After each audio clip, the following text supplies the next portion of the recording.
cosa vuol dire abitare in comunità?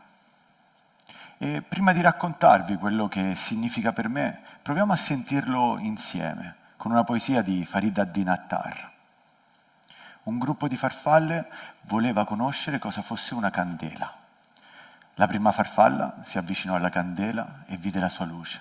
Tornò a riferire alle altre cosa avesse visto, sostenendo di conoscere l'amore. La seconda farfalla si avvicinò alla candela e si bruciò lievemente un'ala. Tornò e riferì alle altre di sapere quanto il fuoco dell'amore può bruciare. La terza farfalla si gettò completamente in quella candela, battendo forti le ali, fino a che non venne completamente consumata da quella fiamma. Alla vista del suo corpo divenuto uno con la candela e tutto risplendente della sua luce, le altre farfalle hanno detto che solo lei aveva veramente conosciuto cosa fosse l'amore. Cosa vuol dire vivere in comunità? Vi racconto la mia storia e quello che ho trovato. Ho vissuto i miei primi 28 anni di vita a Roma, dove ho cercato di costruire in qualche modo una stabilità economica, una casa, un gruppo di amici fidato. E devo dire che non è stato per niente un percorso semplice e lineare, anzi, c'è sempre stato un senso di insoddisfazione profondo, che andava aumentando, anno dopo anno, diventava sempre più tormentato. Ogni cosa perdeva di importanza, a poco. Raggiungevo un obiettivo, ma tendevo a distruggerlo, mi allontanavo da tutto. Anche gli amici fidati cominciavano ad avere sguardi un po' più sospetti e la casa diventava sempre più piccola e scomoda. La prima volta che ho sentito parlare di chiamata, mi immaginavo un raggio di luce divina che scendeva su di me attraversando un cielo grigio di nuvole e avvolgeva il mio corpo con il suo calore. Bene, non è andata proprio così. La mia chiamata è stato quel senso di insoddisfazione, quel tormento, quella scomodità. Ma mi sono fidato di lei, mi sono fidato di me, mi sono fidato ad andare. E così ho cominciato a viaggiare. Ho incontrato tanti progetti, realtà differenti da quella che pensavo fosse l'unica realtà possibile. Ed ho incontrato proprio tante persone, finché a un certo punto non ho incontrato altre 6 persone che avevano la mia stessa chiamata. Le mie passioni risuonavano con loro e le mie paure anche. Ed è così che è iniziata la nostra comunità, Pranamare, dal desiderio di costruire uno spazio nel quale poter sperimentare il nostro senso di abitare, arricchendolo con i nostri colori. E poi, a poco si è definita la visione della comunità, cioè tutto quello che per noi è importante da coltivare e poter donare a chiunque voglia ricevere quel dono. E di come quella visione noi la portiamo dentro di noi, in ogni incontro, ovunque andiamo, perché comunità ci ricorda che non c'è separazione, che non c'è distanza, che ogni volta che creo una finestra dentro di me ho la possibilità di creare una finestra con la quale potermi affacciare nel mondo e vederlo in modo differente. La visione più alta di Pranamare nasce da una domanda, che è anche la preghiera che ci unisce e ci dà il coraggio di andare avanti. Può l'umanità riunirsi in un grande e rinnovato sentimento di unione e fratellanza? Può riscoprirsi una grande comunità, incredibilmente colorata, e schierarsi di fronte alle stelle e dire noi ci siamo? Per noi questo è possibile e per farlo abbiamo iniziato da me, da Lucilla, Giulia, Michele, Agnese, Alessandro, Pino. E non ci importa quanto è lunga la strada per poter arrivare là, perché noi sentiamo il piacere e la gioia di compiere un primo passo. E oggi vi vorrei proprio parlare di questo primo passo.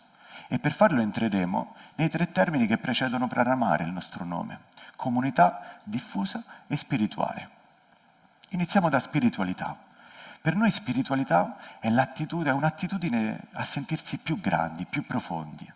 È la consapevolezza che la strada sulla quale stiamo camminando è più grande delle scarpe che stiamo indossando. Vuol dire essere in contatto con la sincerità dei nostri cuori. Vuol dire non giudicare. E troppo spesso siamo pieni di giudizi per delle nostre parti e quindi le accantoniamo, cerchiamo di cancellarle per concentrarci soltanto su quelli che pensiamo i nostri cavalli vincenti. Ma questo significa tagliare fuori dalla nostra vita parti importanti di noi, parti che più di tutti potrebbero raccontarci qualcosa, potrebbero guidarci verso un'espressione più autentica di quello che siamo. E queste parti sono le fragilità. Per esempio, nell'ultimo periodo che ho vissuto a Roma, sono emerse molte di quelle fragilità, molte mie paure. Immaginate, mi allontanavo da tutto, distruggevo qualsiasi cosa avevo costruito e non avevo la benché minima idea di dove stavo andando, di cosa avrei trovato. Ma affidandomi di quel senso di insoddisfazione, non accontentarmi a quello che avevo già fatto, mi ha dato la possibilità nel tempo di arrivare, per esempio, a vivere in una comunità, che è uno dei progetti più importanti della mia vita oggi. Le nostre paure, le nostre fragilità sono quindi l'indicazione che noi non stiamo nutrendo quello che per noi è veramente importante. Accoglierle significa abbracciare la nostra grandezza, creare un modo di abitare dentro di noi più sincero, creando un tempio nel quale tutto ciò che si muove è sacro. Il secondo termine che incontriamo è diffusa. Per comunità diffusa normalmente si intende una comunità che è divisa in diverse strutture, su più spazi, che possono essere divisi tra spazi comuni e spazi privati. Ci sono comunità che vivono nella condivisione di tutto, di tutti gli spazi. Noi diciamo che ci lasciamo la possibilità di scegliere.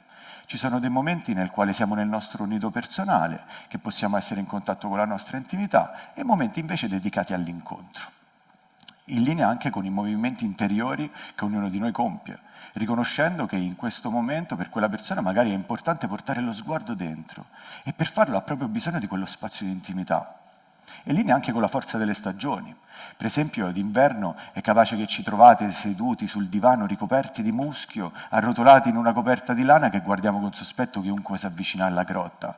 In primavera d'estate tendiamo ad uscire da quelle grotte e nuotiamo, danziamo nel grande torrente della vita.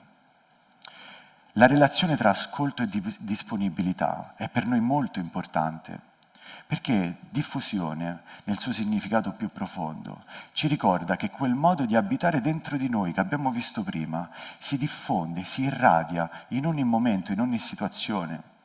E non c'è una differenza tra il mondo che io vivo dentro di me e il mondo che mi circonda. Esse sono due realtà intimamente legate tra loro. E ogni volta che io incontro l'altro, significa che all'altro sto portando il mio mondo emotivo, fisico, psichico, spirituale. Ogni cosa sta partecipando. E parliamo di partecipazione quando mettiamo appunto in gioco tutte le nostre parti. E questo non è sempre facile, perché significa mettersi a nudo.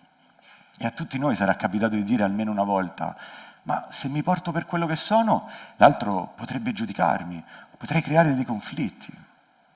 Attraverso l'ascolto interiore però sappiamo che alla base di ogni conflitto c'è sempre un'espressione emotiva che trova un ostacolo. Ogni volta che pensiamo di vivere uno scontro all'esterno di noi, quello in realtà è l'eco di un blocco che si sta manifestando dentro di noi. I conflitti quindi sono l'opportunità che noi abbiamo per contattarlo quel blocco e riconoscere che l'altro è soltanto uno specchio. Per esempio io nei rapporti ho avuto sempre la tendenza di prendere molto spazio. No? Diciamo che volevo essere l'unico protagonista della storia per dimostrare il mio valore. Come potete ben immaginare, questo modo di portarmi nella mia comunità ha creato dei conflitti.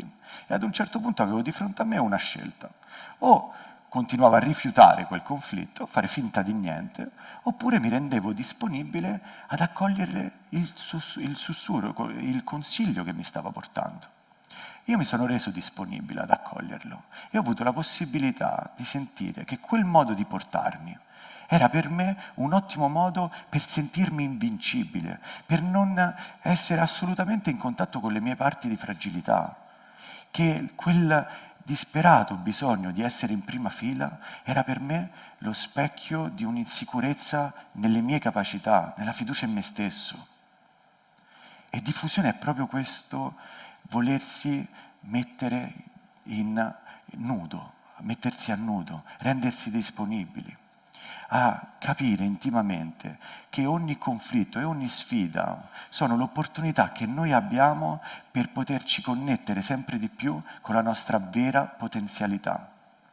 che più mi immergo dentro di me, più riesco ad accogliere l'altro, creando sempre di più così relazioni di cuore e di sostegno. Ho lasciato per ultimo il tema della comunità, perché qui si racchiudono e sublimano tutte le questioni che abbiamo messo in gioco finora. Per noi parlare di comunità significa portare attenzione alle nostre 3 relazioni. Come mi relaziono con me stesso, come mi relaziono all'altro e come mi relaziono alla vita, al mondo che mi circonda.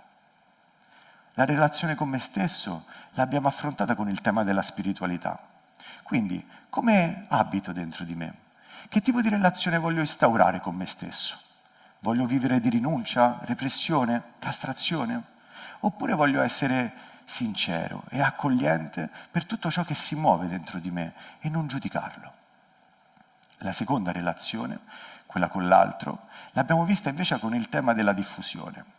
Se ho la consapevolezza che il mio mondo interiore si specchia e risuona in ogni momento, in ogni incontro, allora l'altro non è più quell'estraneo invadente, ma potrebbe diventare l'opportunità che mi renda ancora più completo. E già grazie a queste 2 relazioni, la distanza che ci separa a poco si assottiglia. Quella che chiamiamo differenza comincia a diventare somiglianza.